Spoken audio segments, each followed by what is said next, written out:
किले पर रहना चालू किया। फिर यहाँ पर कई राजाओं का राज रहा, लेकिन यहाँ सबसे ज़्यादा जो फेमस राजा हुए हैं ये मानसी राजा हुए हैं।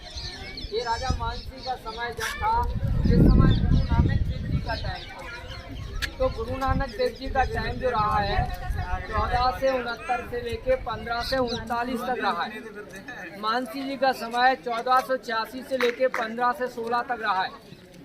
उन्होंने राजा मानसी ने यहाँ पर शिव जी का मंदिर बनवाया था, एक जिसको बवंजा थम कहा जाता है। यदि आप वापस बाहर निकलेंगे तो ये दाहिने साइड में बहुत सारे थम बने हुए देखोगे आप। उन थम्बों के अंदर 52 राजाओं को कैद में रखा था। एक एक राजा को एक एक थम से बांध के रखा था। उनके साथ में 6 बादशाह हरगोविंद साहब जी को नजर कैद किया था। तो गुरु साहब ने इन सारे राजाओं को कैसे छुड़ाया, उनकी यादगार में दाताबंदी छोड़ के नाम से गुरुद्वारे साहब बने हुए हैं। तो जहाँ गुरुद्वारा है वहाँ पर गुरु साहब ने ईश्वर की आराधना की है, और यहाँ पर गुरु साहब रहे जहाँ पर बवंजा थम रहे। तो वैसे है बाबा जी थोड़ा तो वैसे राजा महाराजों का इतिहास तो हर किलों पर होता है, लेकिन इस किले की खासियत है जहाँ पर गुरु साहब का इतिहास जुड़ा है। दूसरी बात इस संगत को पता रहता है गुरु जी के बारे में, किसी को कम किसी को ज़्यादा। खासियत इस जगह पे आकर के जो गुरु जी के बारे में सुनते हैं वो एक सत्संग साखी का रूप होता है। तो 5 मिनट के लिए मैं थोड़ा गुरु साहब के बारे में बताना चाहूँगा। 5 मिनट का समय तो है आपके पास? हाँ जी, हाँ जी। बोले सोनिहाल।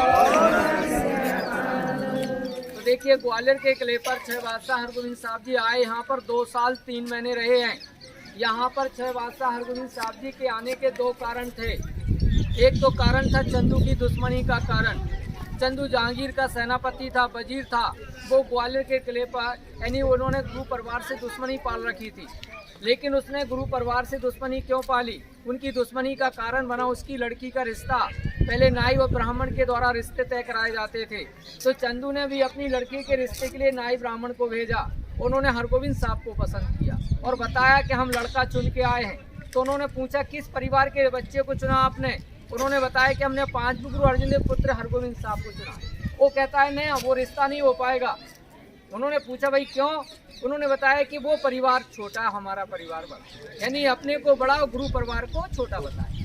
ये सब संगत को खबर हुई। संगत ने 5 गुरु अर्जुन देव से कहा कि दोबारा रिश्ता आता है तो अब इनके रिश्ते को नहीं मानना है। और हुआ ये, दोबारा रिश्ता भेजा तो उन्होंने नहीं मान किया। इस बात का बुरा लग गया।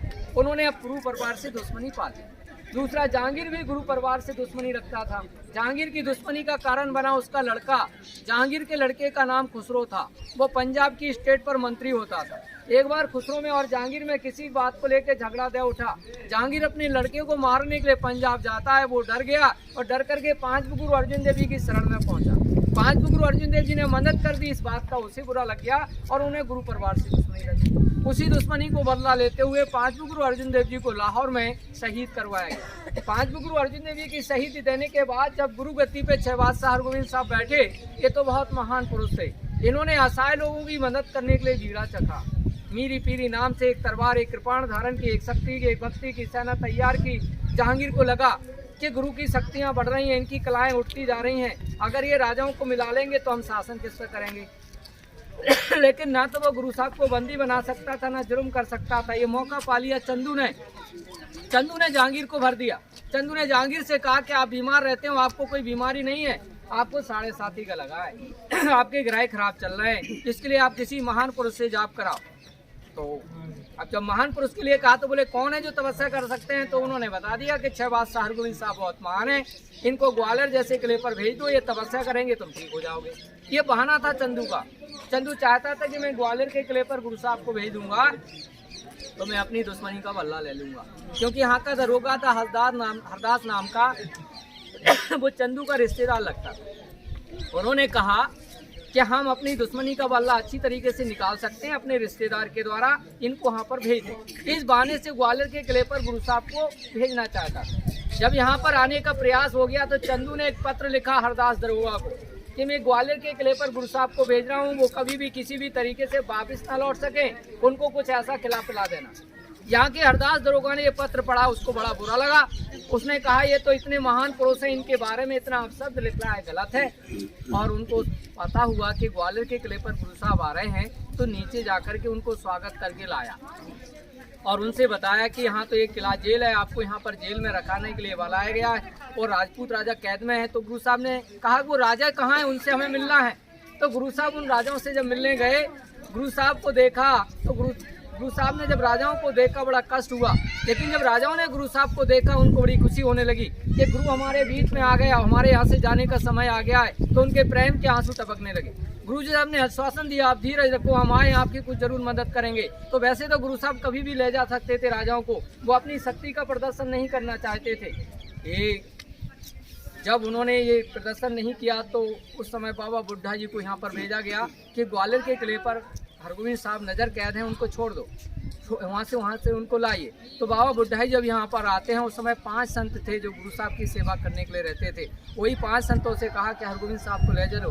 उन्होंने कहा ऐसा कोई बादशाह का हुक्म नहीं है। तो उन्होंने कहा कुछ प्रयास करो। जब प्रयास करने के लिए कहा तो 2 संतों ने शेर का रूप धारण किया, जहांगीर को सपने में भयभीत कर दिया। जहांगीर की पत्नी मलका नूर जान ने एक साईं मियां मीर से पूछा कि कारण क्या है, ये बीमार रहते इनको सपने में शेर दिखाई देते हैं। उन्होंने कहा आपने गलती की है, एक संत को बंदी बनाया है, उनसे जाके माफ़ी मांग, उनको छोड़ दो। मलका नूर जहां के कहने पर जहांगीर आए और जहांगीर ने गुरु साहब को छोड़ने का ऐलान कर दिया। उन्होंने कहा हम अकेले नहीं जाएंगे, हमारे साथ में जो राजा है इनको छोड़ना होगा।